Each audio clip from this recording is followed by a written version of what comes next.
Welcome to this next episode of the BeLoved Miracles Couples Project. Today we are reaching from Norway to Bristol, Tennessee, USA. Hello, Michael and Jeanie.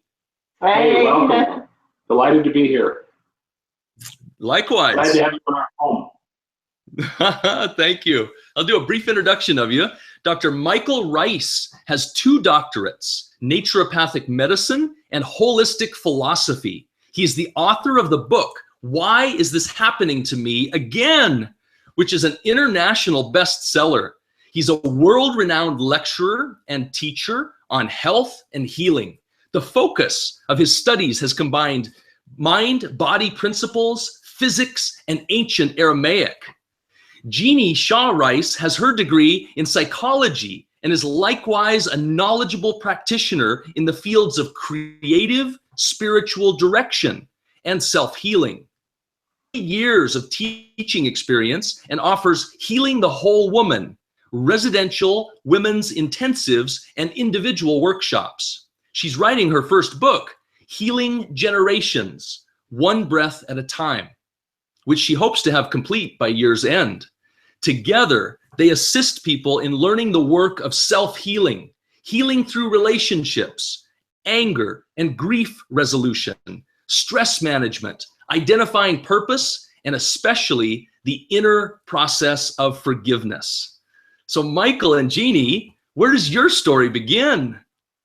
eHarmony.com.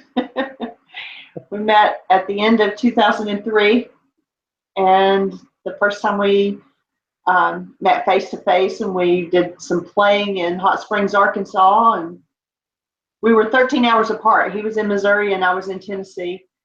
And so we met several times. And then once we were sure that it was going to be a happening, then because of the way that Michael works and travels, he was able to schedule workshops within about a 2-hour radius of where I lived. And so we got to spend more time together to get to know each other. And then I became involved in the work, and the rest is history. The bee goes to the honey, right? Yeah, it was a wonderful way to connect and to meet. I had, as you had shared with me earlier, that I had tried a couple of other dating sites, but it didn't seem like it was heading toward anything serious. And then found eHarmony and the system they put me through, and to have a fair bit of knowledge about who someone is before you even see them, let alone have a conversation with them, it really made sense to me, and it worked well for us. We're in our 13th year and rocking along. Yeah, and as I shared, right, an interesting coincidence that my wife and I also were united through this same service of eHarmony, which if people don't know, it might be worth mentioning, right, that basically it may be a little different today because I haven't been there lately. Right, but it was a filling out of a questionnaire, right? Many questions that we answered, and if I remember right at the time years ago, it was a slow process, right? Of somewhat forced to be patient and take it step by step, right? They had a rather lengthy procedure before you would actually meet someone. Was that your experience as well? Yeah, that's the setup. Apparently, you can make a request to fast track it if both individuals want to do that. But the system is set up that we send questions back and forth, and they offer some questions you can use, or you can custom your own questions and, get to know somebody before, like we didn't have our pictures posted. So before we even seen each other's faces, we knew quite a bit about each other. And that was pretty cool. And then the first time we met, we went to a neutral place, a neutral city that neither of us lived in, and hung out and played, and the rest is history.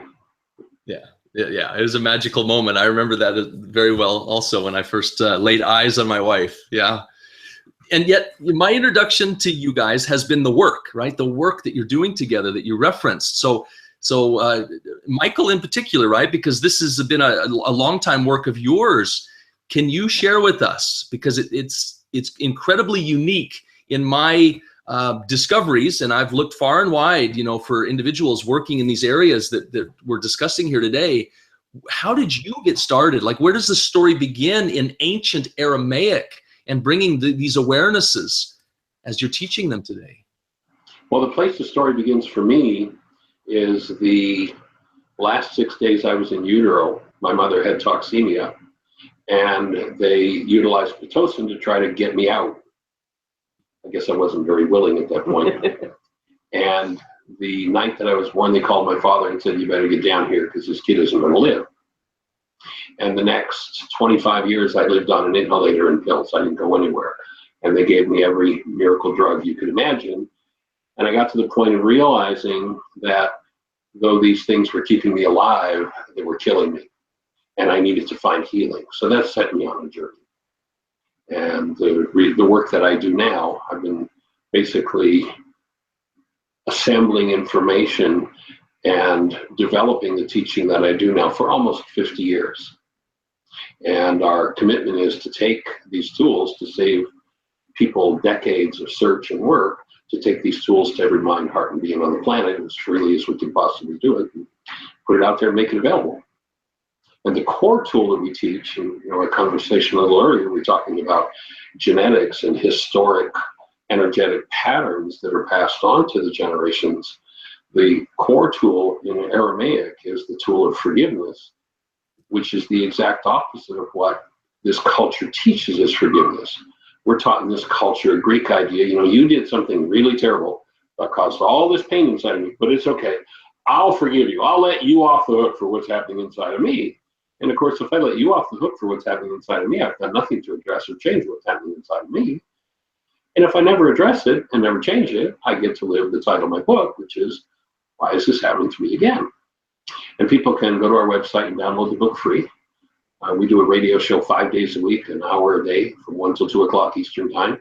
People can call in and ask questions to learn about the work. There are 1,800 or so hours of archives. We've been doing the show now for 7 years. People can go to our website and sign up for our mailing list. We'll send them a free MP3 of the book. Our goal is to simply make it available as freely and as easily as we can, and then support people being able to use the tools. And it's all about, rather than a nice philosophy, it's a set of tools. How do you do this? People say, "Oh, you're supposed to love your neighbor." Well, it's a hogwash directive in the first place, because we've had our words misdefined. Vladimir Lenin, responsible for more deaths on the planet than anybody in the last century, says if you want to destroy a culture, change the meaning of its words.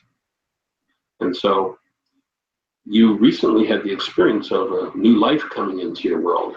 If you went back to the moment where you held that newborn child, and you were to put the essence of that newborn into one word, what would the word be? Oh, I was overwhelming joy, right? I mean, it was just a bliss, but not like anything I'd ever experienced before. And everything of the scene is just anchored. It's anchored in my experience. It was a bitter, cold winter, and big snowflakes were very slowly falling outside the window of the birthing room. I mean, it's just all of that is so vivid. It's really anchored. So we've asked that question of tens of thousands of people all over the globe in many different cultures. And everybody's answer is always similar to yours, and it's some variation on the theme of love. And then I asked the question, if you go back, and if love would be an accurate word to describe the essence of your son as he came into the world, was your son loving you, or was your son love? Yeah, I mean he was love, right? It was a sense of presence. Right? That's the best way I could put to it. That's what we are.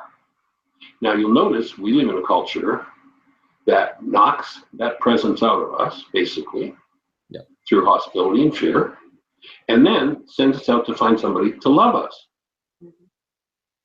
When you change the meaning of the word love from a state of being or a presence to something you do, you just destroyed the ability to experience your life as love. And so people go running around, you probably being from America, and maybe the Norwegians will have similar brain cells to the song that goes, looking for love in all the wrong places, looking for love in too many faces. People are looking for something from someone that you can't get. It's a state of being. It's what we are. And our work is about the recovery of our identity as human beings, as love. And then, instead of attempting to love your neighbor, which is an absolutely unachievable goal, because love isn't a verb, it's not something you do, then the achievable goal becomes, I choose to experience myself as the presence of love, whatever my neighbor's doing. I can be in front of the craziest neighbor with the most horrible behaviors and actions in the world, and I can still maintain the presence of love in me rather than go into hostility and fear and lose my identity. And that just changes everything. And that presence is what brings healing to the insanity of the world. So that's in a nutshell the essence of what I've developed over the last 50 years. And then Jeanie and I met, and Jeanie was asking lots of questions, having done lots of teaching and study and work. And all we've heard is share what that looked like for her. Yeah. I was raised totally different, and we had a few things that, eHarmony tries to match you in like 29 areas or something, and there were two that we didn't match in, and one was that I was raised Southern Baptist, and so there were some differences there in beliefs, and then the other was I worked for a pharmaceutical company, and Michael was a naturopath, which is healing without pharmaceuticals. So we did have a couple of things that but I had a son and was basically raising him on my own, and so it was the best paying job in town, and there was part of me that knew that some things weren't right, but it served its purpose at that time. And so then it was just a blessing. My company was moving out of the country to a third world country, and they asked for volunteers to retire. And so we weren't going to get married till the next year when my son graduated high school, but we talked about it and decided, it was an okay package. And so I took the next year, my son's senior year of high school, and was a stay-home mom. And we got married, and he traveled basically the first year without me. I would join him every now and then, but for the most part, I stayed here with my son. And then once he went off to college, then I went on the road with Michael. And in the meantime, I was doing a support group here locally and helping people, doing the work and how do you undo the genetic stuff that you've bought into. And so it was an easy transition for me. And basically, Michael had said that I was asking questions. The biggest question was, do I believe what I say I believe because I really believe it, or because I've been told for 50 years this is what you believe? And so just working through that and coming to the place of feeling good about looking back at some of my own issues and dealing with them, and realized that I could extend that to other women who had been through the same thing and didn't know how to get out of it. And for me, there wasn't a lot of belief. I was dealing with crisis using an inhalator and pills, and started a search for healing. My background was in electronics with a side study in physics, and I came across naturopathic medicine, and that study engaged me and became really clear the body was just the mind were just an energetic system. The laws of physics apply. Then I came across the first century Aramaic teachings of a man named Yeshua. The culture calls him Jesus. His name wasn't Jesus. People who think you call on a name in order to be, all the things they talk about are going to be really disappointed when they find out that wasn't his name. His name was Yeshua. And what became clear to me when I first touched into the Aramaic words of the man was, this is a man who knows about physics and physiology and psychology. He knows about how energy systems works, and he knows how genes work, and the whole instructions that there is a complete system of understanding how this energy system of life works within the Aramaic, and right down to the genetic level, and how to bring healing. And the core tool is that of forgiveness. And in Aramaic, the word forgive, we'd be much wiser if we substituted the word remove instead of let off the hook. Because the whole world's talking about how it's your fault, but I'll let you off the hook. And never changing the internal dynamics that lead to the constructs that we call perception.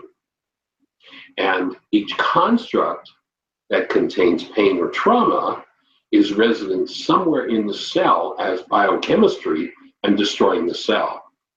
When you learn to collapse the mental constructs through forgiveness, then you drop into and access the chemistry in the cell and remove the chemistry that never belonged. And the cell goes back to its happy, healthy state. So that's Michael, this is what you experienced firsthand. You experienced this process for yourself. Yes, yes.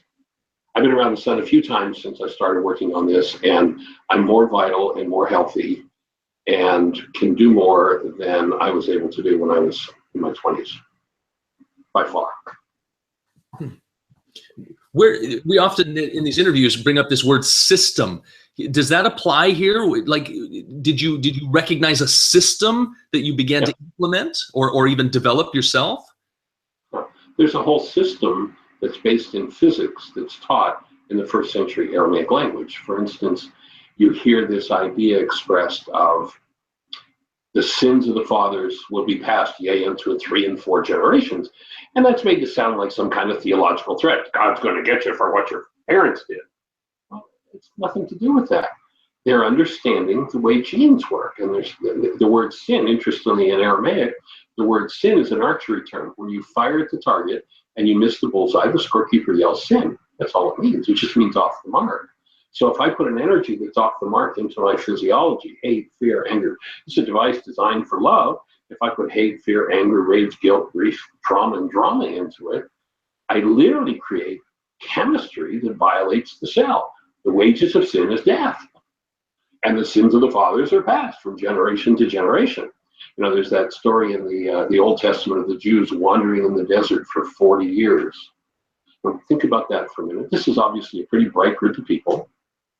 And they're lost in a 30 square mile area for 40 years. Does that make any sense? I mean, it's ridiculous.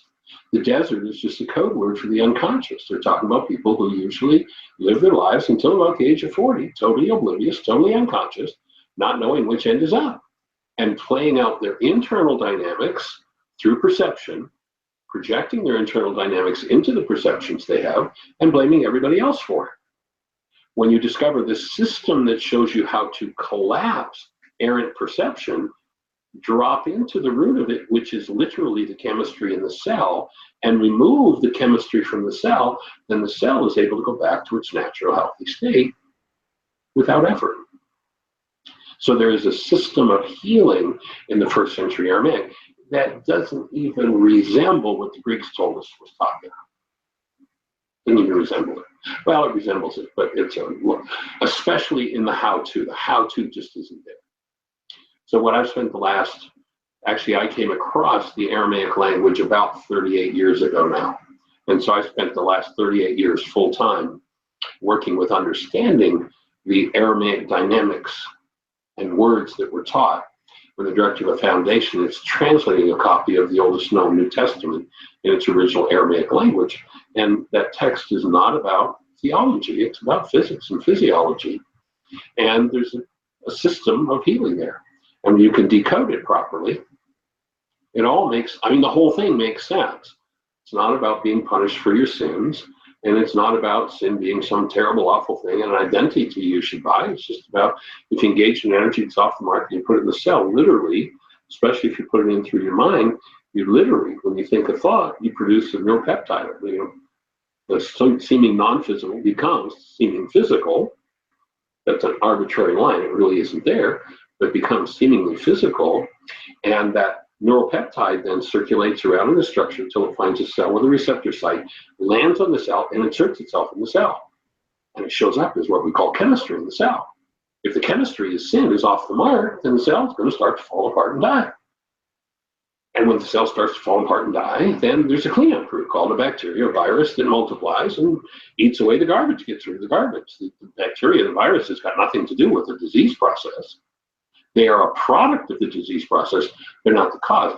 But there's no money in that. If you can sell somebody a pill to kill off the bacteria and the virus because that's the cause of your disease, of course, we got 100 other symptoms that go along, but we call them side effects. They're not really diseases. If you've got something that's actually healing, then that which is healing is going to bring you healing. There's not going to be a list of this body part's going to fall off, this part isn't going to function, and you might have sudden death, but ask your doctor if this is right for you. That isn't about healing, that's about symptom suppression. which is a different thing. In some cases, it can be appropriate if healing is laid alongside of it. Certainly, if somebody's in deep pain, having treatment is a wonderful thing to have. But if treatment costs you your life, what sense does it make? I think that any practitioner that offers treatment without offering healing is really is in malpractice. And it needs to be corrected in our culture. There needs to be healing offered at the same time as the treatment options are given. So there's a system of healing in the first century Aramaic that is absolutely monumental. But we have to come out of the desert first, don't we? I mean, I hear that this wandering in the desert is still very prevalent today. Well, in the desert, the language of the desert is, you made me mad, you made me sad, you hurt me, you really have a problem, you know that? Yeah. Well, I ask people when they, people will laugh when I throw that set of ideas out. I say, well, now, has it ever occurred to you that if they're the one with the problem, they'd be the one with the pain? It wouldn't be you. If you've got pain, maybe you've got a problem and you don't know it. And the whole culture's been taught to live in denial. And denial looks like when I think or speak as though you're the cause of what's happening inside of me, in my neural structure, in my neuropeptides, in my chemical soup, that you're the cause of it, then what I have to do in order to believe that is cut myself off from what's going on inside of me. And then I create a whole fantasy world of pictures about how it's all about you and it's your fault. I have to bypass that. And it's first century Aramaic forgiveness that allows that to be collapsed and gives you access to what underlies it. And when you're in touch with what underlies it, and you bring that active presence of love to what underlies every disease, then every disease dissolves. It doesn't have a choice. It cannot stand in the presence of active love. As I listened to you, Michael, I shared with you earlier, actually, before we started the interview, this theory I have, or my hypothesis, you could say, that human beings, in some ways, can be very well understood as a seed. Right, and what does a seed need in nature? What needs the right environment? But listening to you, I'm picturing now that literally every one of our trillion cells is a seed, isn't it? Each cell is a seed that we have some responsibility in this makeup of all these cells to sprout each one, or to heal, as you're mentioning, to restore their wholeness. Mm-hmm. We're like the overseer, the caretaker of the building. And if we caretake the building the way that Madison Avenue wants us to, we'll fill it with sugar and hydrogenated fats and nutrition-free food and caffeine and nicotine and pot and every drug going, and we'll think we're being a proper caretaker. And the truth is, we're destroying ourselves. It's crazy to have to go. I don't know what it's like there, but here, it's really very difficult to go into a restaurant and actually get food.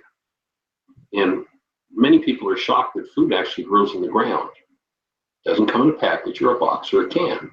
But to actually get food, and food with nutrition that hasn't had, if you look at the average, say, loaf of bread or white pasta or whatever, white rice, the nutrients have all been stripped from it. The millers, not a family, but those who mill those foods, learned how to steal all the nutrients and sell it to the pig farmers and take the leftover white empty poison and package it, get Madison Avenue to promote it and sell it to people and pretend it's food. And we're destroying ourselves by doing that. So hence the movement of eating real food becomes part of the process. When we do an intensive, we do residential intensives.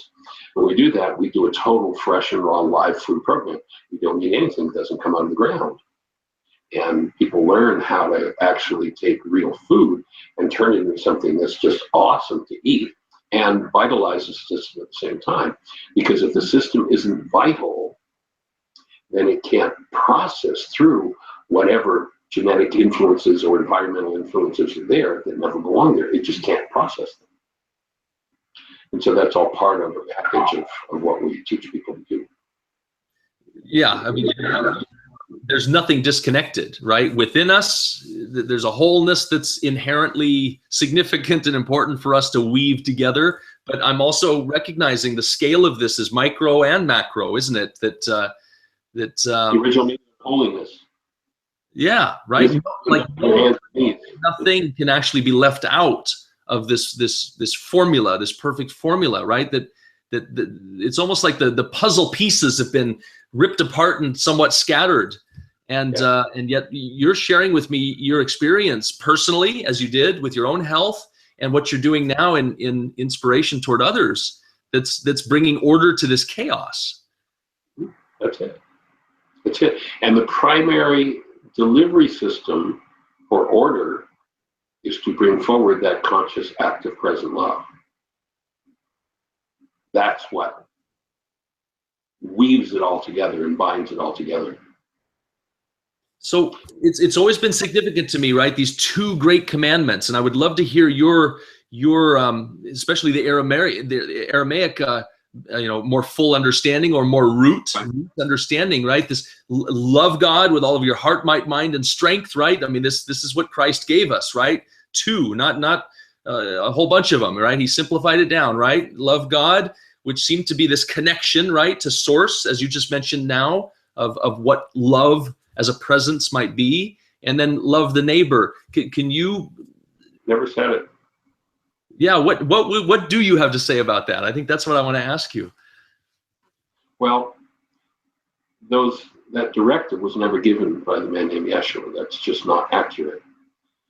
What he actually said was that you need to maintain a thing called Rahma, a condition in your mind. When you think of the Creator, when you think of neighbor, and then he said, in order to maintain self. So remember the newborn child, the presence of love, that's the self. If you want to maintain the self, there's a gateway through which the self enters the human form. And that gateway is in the frontal lobes of the brain. It's a filter called Rahma in Aramaic. If one of the other two filters is in control, and then there's those other two filters are hostility and fear. If the hostility and fear are in control, then that gateway is closed and there's no human life. Just because somebody has a human form doesn't mean there's human life there. Unless there is conscious, active, present love, there is not human life. And when conscious, active, present love is removed from the system, then the system goes into a disease or a state of deterioration, of entropy. And so the directive was maintain that gateway so that you function as love when you think of the Creator, when you think of neighbor. And then you'll be maintaining self. Not the verb love somebody. Wow. I mean, the word system again is coming to mind. And as I've listened to you now, it's multi-layered, right? I mean, it's an internal system, it's a societal system, it's a global system. I mean, I can hear that.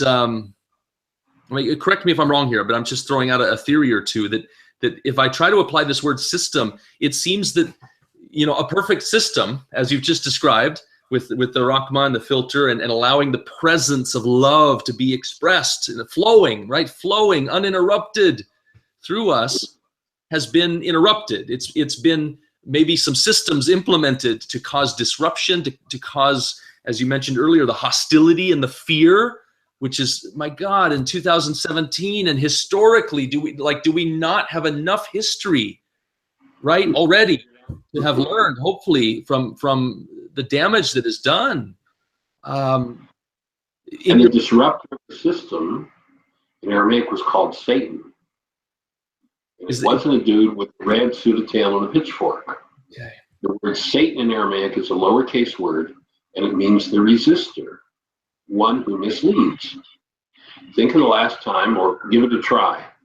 Find somebody that's in trauma, stop their conversation, and invite them to consider that they might be responsible for what's happening in their lives.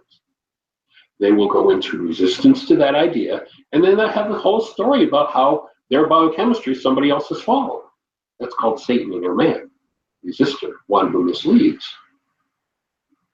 And so the overcoming of that and getting back to that connectedness, you triggered one of my favorite quotes from Einstein, is where he says, as a fourth dimensional thinker, if you think you're separate or separated from the rest of humanity, you're living in an optical delusion. our brain produces this world of pictures where you're over there and I'm over here and she's over there. It's a lie. If you could adjust the rate of vibration at which your eye receives information, I would see that you and I, and it doesn't matter that you're on the other side of the planet, you and I are inextricably linked in one whole system. If we chop that system up, then its parts seem to be enemies and fight with each other, and all kinds of crazy things happen. When the active presence of love is restored, and this physicist 2,000 years ago said, a little leavening leavens the whole loaf. He wasn't talking about bread. He was talking about humanity. That it's only going to take a few people who are restored to the presence of love, who function as the presence of love in relationship to everyone, for the whole to be restored to the presence of love, for that love to be awakened in everyone that's touched by it. There's an interesting video on our website. Jeannie's set up our website. It's, I don't know, it's probably 15,000 pages now. It's huge. But there's a link, or several links to stories called We Are One. And there's one in particular where these two guys in England, it's a video, true story. Two guys in England go to Harrods department store. They find a lion cub, they buy it, and they take it home and they raise it. Because of the size where it's this huge lion, they can't handle it anymore. So they make arrangements, they crate it off and send it to a preserve in Africa. About a year later, they contact the people who run the preserve and say, we want to come visit our lion. And the people who run the preserve are like, are you crazy? This is, you know, it's tagged, it's got its own pride, it's a wild beast, it'd tear you to shreds if you came to visit. They said, we want to come visit. So the video starts and it shows them in this truck, and the guy who's driving around, there's a tag on the lion so they know approximately where it is. And he's got a high power rifle. They're figuring they have to shoot it. And these two guys are out there standing, calling. The lion's name is Christian. Christian. All of a sudden, you see a shot of this lion coming down the hill, and it's picking up its speed and breaks into a full gallop toward these guys. And it jumps up on them, wraps its paws around them, starts licking on them, hugging on them like, oh my God, where have you guys been? Really powerful, but the most powerful part is that I'm sure that this lion didn't say to his wife back up the hill, by the way, these are my friends, don't eat them. But the female is a totally wild lioness, never been exposed to humans, who's down the hill, walks over to these two men and rubs against their legs like a kitten and lets them pet her. When the active presence of love is powerful enough, it transforms everything in the arena. A little leavening leavens the whole loaf. That's our capacity as humans when we actually function as that presence of God. What happens? So I would you've seen example after example with different individuals. You must have just seen this leavening occur, I would imagine, again and again and again. It's pretty amazing. Yeah, we oftentimes hear from people who tell us when they came to our first workshop on forgiveness that they were planning their suicide that day. And they're now back in life and alive and excited and glad they didn't do it. You hear that fairly often. And people with every kind of trauma. We've seen people with incurable physical diseases. Now, I offer that there's no such thing as physical disease because there's no physical. If we listen to Einstein, he says, on such things as matter, we've been all wrong. What we have heretofore called matter is energy. Energy whose vibrations have been so low as to be perceptible to the senses. There is no matter. We live in an energy system. When the energy system has an energy that's put in it that's off the mark, sin, it starts to fall apart and become diseased. When the energy that's off the mark is removed from the system reorganizes itself. And its organic structure becomes whole and reflective of the whole system again. Whole, right? I mean, as you just spoke that, it's clear that it must have its wholeness to be an effective system, a whole system. So it seems as if, right, at some point in this long history of ours, of humanity, you mentioned the Greeks and the Aramaics, right? That this it's almost an east-west split, isn't it? Right? Historically, I can almost picture listening to you that at some point there became a Western perspective and an Eastern perspective, And then it slipped into what we often refer to here with our work as a VPR, victim, perpetrator, or rescuer, right? Trying to solve itself this way, which is almost impossible, right? In those roles, it's like I refer to it as a bear trap. And boy, once you step into that, you just don't come out without scars. I mean, it's a deep trap of projection and blame. And as you mentioned, the hostility and the fear, which, right, just genetically and generationally, just layers and layers and layers, doesn't it? A call for wholeness. Yeah, there's a physicist named David Bohm, and he worked with Einstein. He worked on the Manhattan Project. He actually invented some of the math that they used to build the atomic bomb. He worked with Carl Pribble at Stanford University and sourced the holonomic model of the mind. And he says that individuality can only come from unbroken wholeness. That was his term for it back in the 50s, unbroken wholeness. And he talks about a thing that he labeled sustained incoherence. And that the problem that we talked before we started the interview, that in Aramaic, the opening words in the book of John are not in the beginning was the Word, and the Word became flesh, but rather in the beginning was the mind energy, and the mind energy became flesh. And David Bohm, as a physicist, offers a definition of this word, or this term that he coined, sustained incoherence. And he says that our problem as human beings is in thought. And we pretend that that's not the problem. And we keep thinking in a way that creates our problems. And we deny that we've created our problems and continue to think that way. And he calls that sustained incoherence.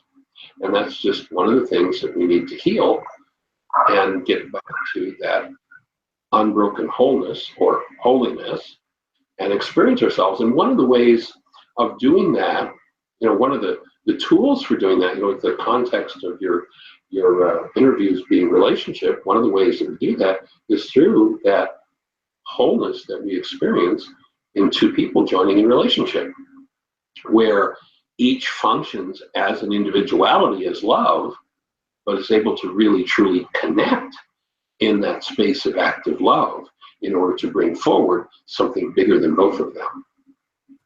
Wow. I mean, which is what birthed each one of us, right? So there's an amazing story in what you're sharing here that is thus like the story, right? The story that gave birth to each of us that now has us here.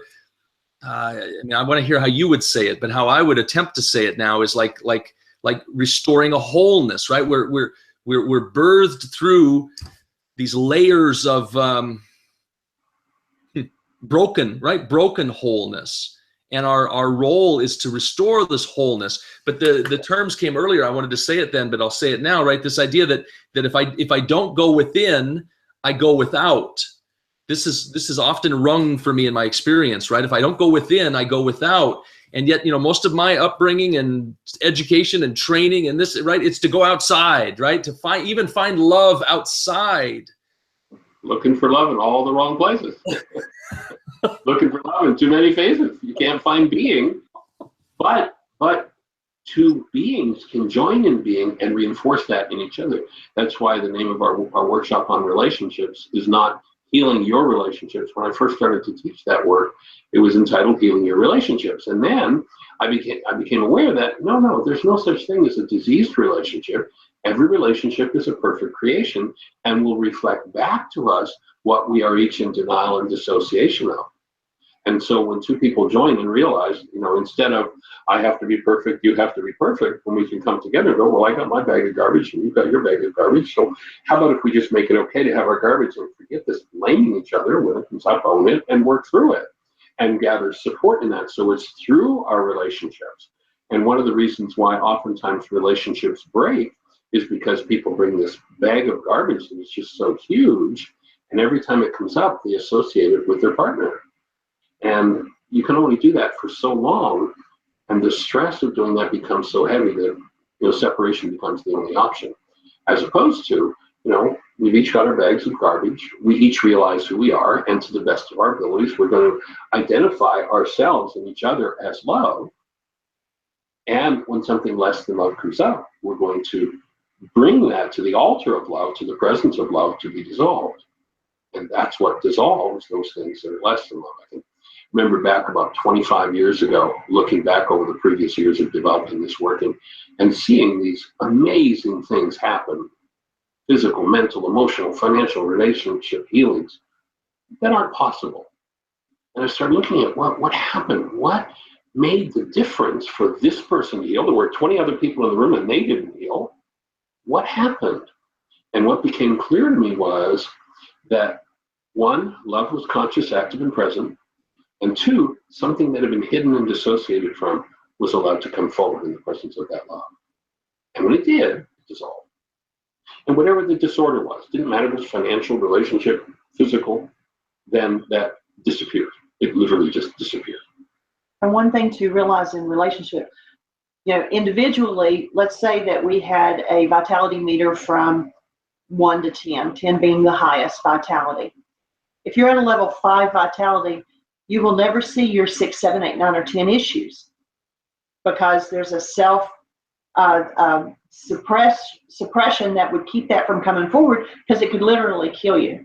But when you're in a relationship, and really when we talk about relationships, we're talking a personal relationship, an intimate relationship, but it works with, you and I have a relationship. We have relationships with parents, with children, with teachers, with coworkers. So the principle works the same in any relationship.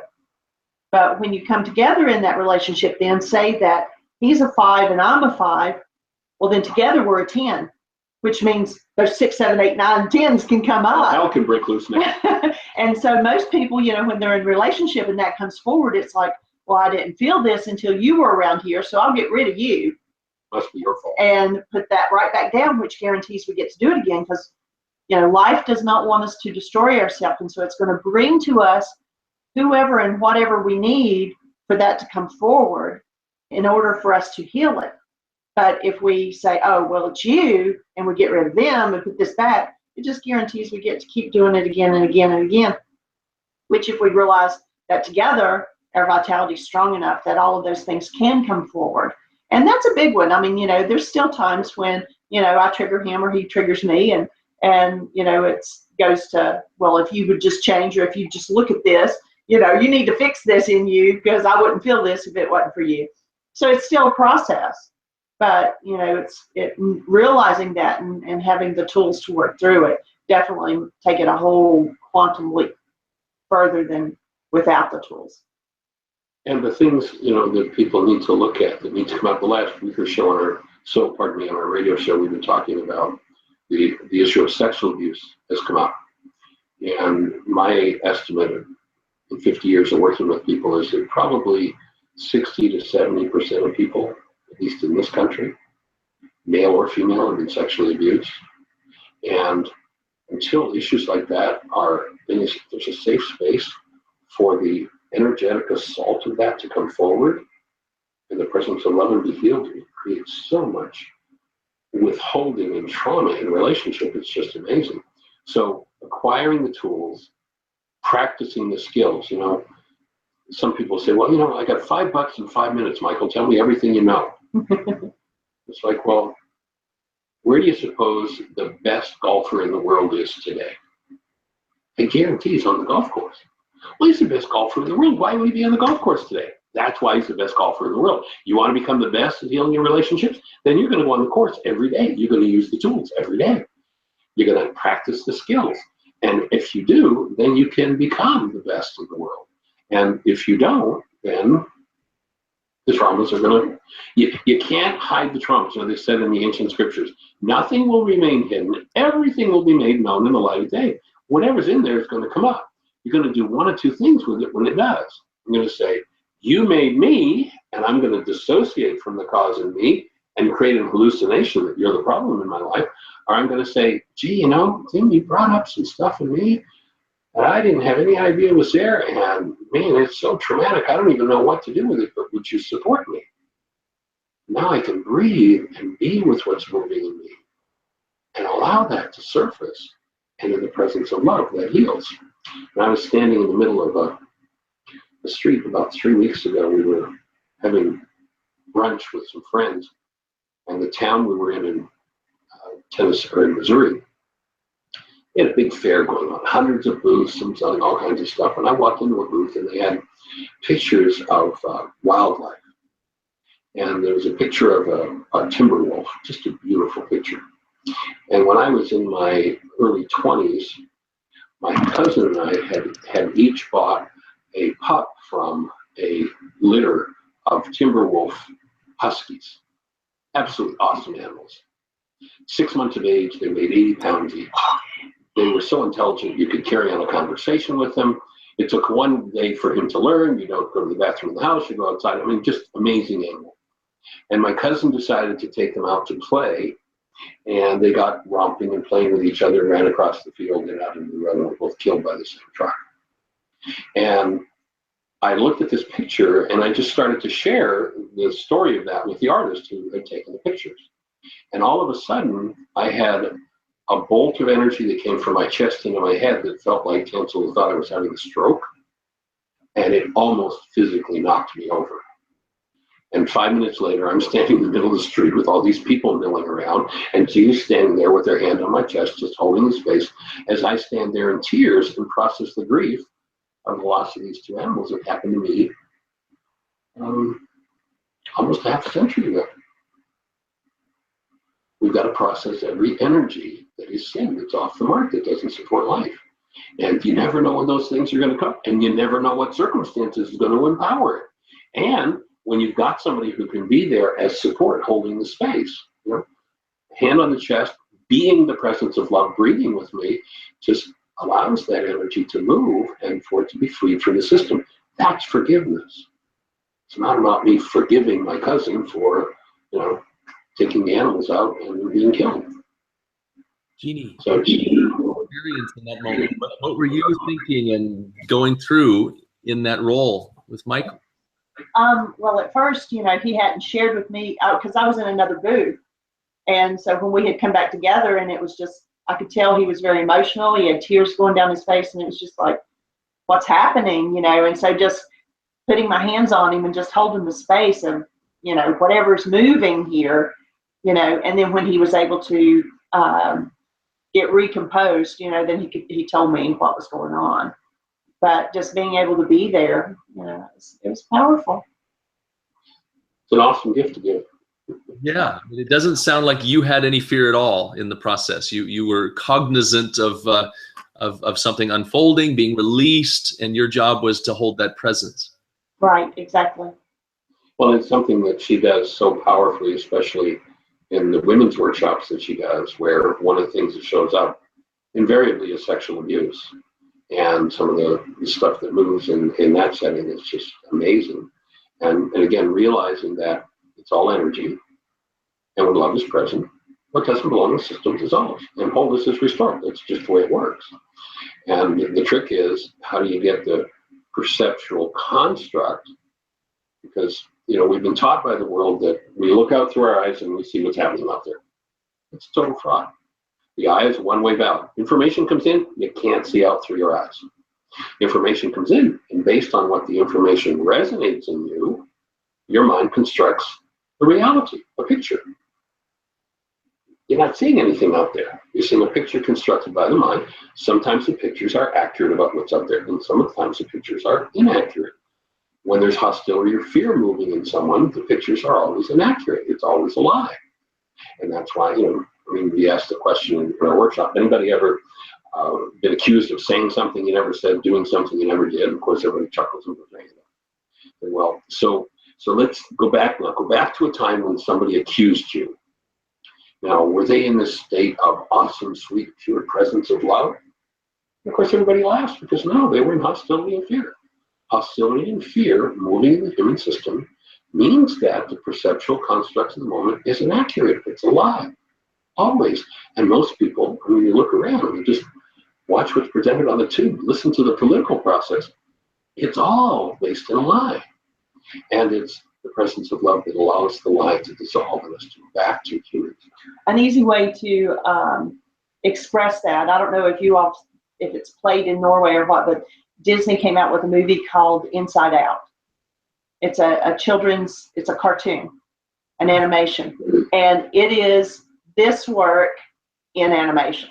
And it starts out, this couple has this baby, and it starts with the baby, you know, it's laying there, it's cooing, it's just been born. And then it shows this little figure in the baby's head, looking through the eyeballs out at the parents. And the baby is just joy.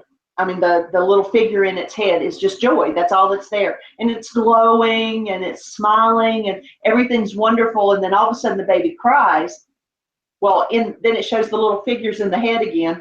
And all of a sudden there's sadness has come into the picture. So now there's joy and sadness. And long story short, then along comes fear and disgust and anger. And it depends on who's running the control panel as this child grows up, how it's behaving in the world. You know, whether it sees things as being horrible and disgusting, or whether, you know, their anger is triggered or whatever. And joy is constantly trying to get back in there and say, oh, you know, get away from the control panel. Let me have this. Let me deal with this. And they're always taking these balls of memory and putting them up in the projector and projecting out so that the child remembers something happy or whatever. And every now and then the wrong kind of ball gets put up there and the child goes sad again. And so it's basically what we're teaching is that who's in your control panel? You know, who's telling you what's going on and how you behave and how you receive the world. And so it's an awesome, if anybody has not seen it, they need to get that little movie and watch it. It's Disney. It's called Inside Out. Yeah. Perhaps one of the most important events in human history is this movie, because it shows precisely how the mind works on a level where a 4-year-old can understand it, and it's globally available. First time in history that's happened. And when people start to understand how that works and can learn to dissolve the impact of what doesn't belong in the system, everything changes. So that's, you know, how we play in the world. That's what we do. We go anywhere on the planet we're invited and take the work forward and just make it real. That's our story. We're sticking to it. Very glad you are, right? Echoes. In fact, we've got a little echo here, but this idea that together we overcome, this has been present in my experience for a long time, that there's a certain amount of this we can do on our own, going within, that we don't go without.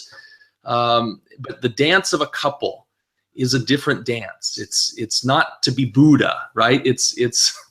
I don't know, but my mind stretches to even imagine that Christ, in the story of Christ, doing what Christ did without Mother Mary or without Mary Magdalena, right? I mean, this expression of a couple in the story of humanity is something that fascinates me, and you guys have added to my fascination, but more so to the shared story.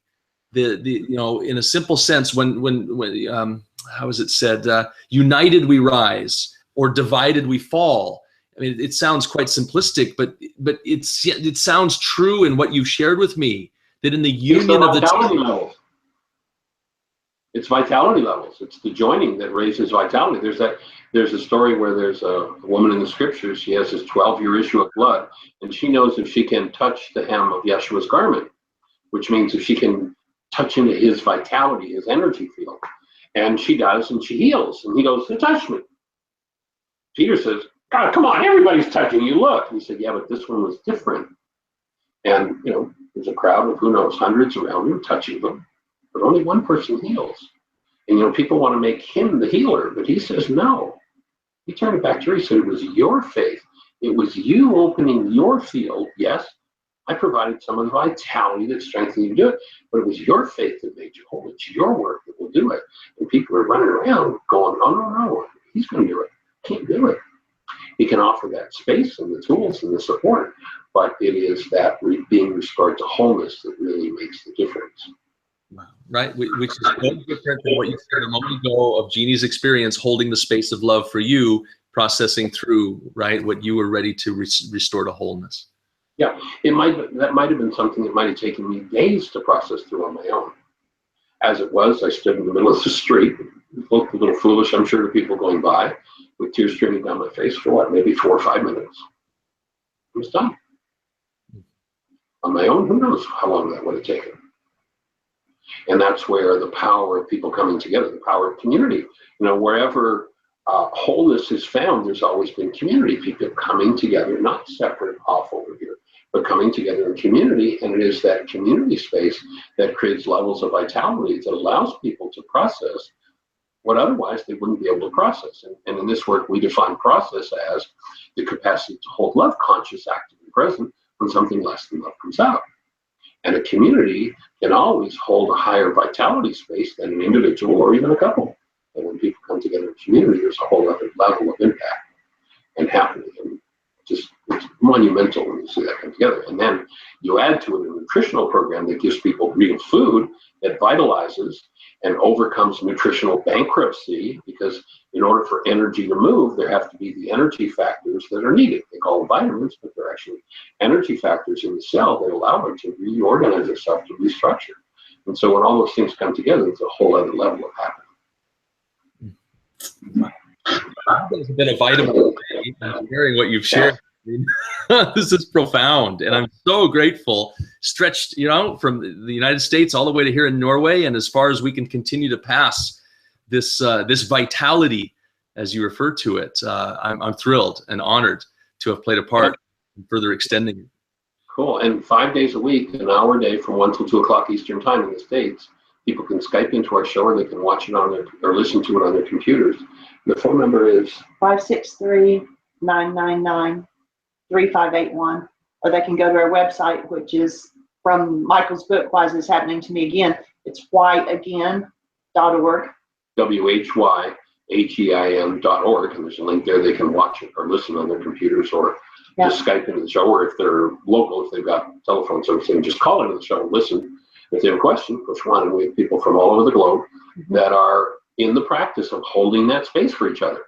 So we get all kinds of issues that come forward. Just those links, and when we present this, so that people have something easy to click on and plug into, because you guys are an amazing resource. You're an amazing, inspiring example personally, and yet your vision is clear to me that that this is for one and all, and for a wholeness, a unity, right? A bringing together of one and all, East and West, and all points in between, to from the Aramaic to the Greek, right? The history of it is, you're spanning so far and so wide, and yet the simplicity of it has come through, I believe, in what you've shared today. Thank you so much. Our pleasure. And send us the link to this, and we will put it on our website as well to give you more publicity out there too of what you're doing to change the world. And any way we can support it, we're here to do it. Absolutely. Any way, anytime. Fantastic. Thank you. Yeah, we discussed possibly bringing you to Norway as well as one of your next stops along the journey here. It's been a few years. It's been about 5 years since we've been. We did Denmark and Sweden back 5 or 6 years ago. So we need to get Norway in there. Let's see if we can fit that in the near future. Awesome. Cool. Thank you. Delighted. Thank you. Blessings. Likewise. Yeah. For now, from Norway, we'll be signing off. Thank you so much, guys. Bristol, Bye. Tennessee. All right. Take care. Blessings.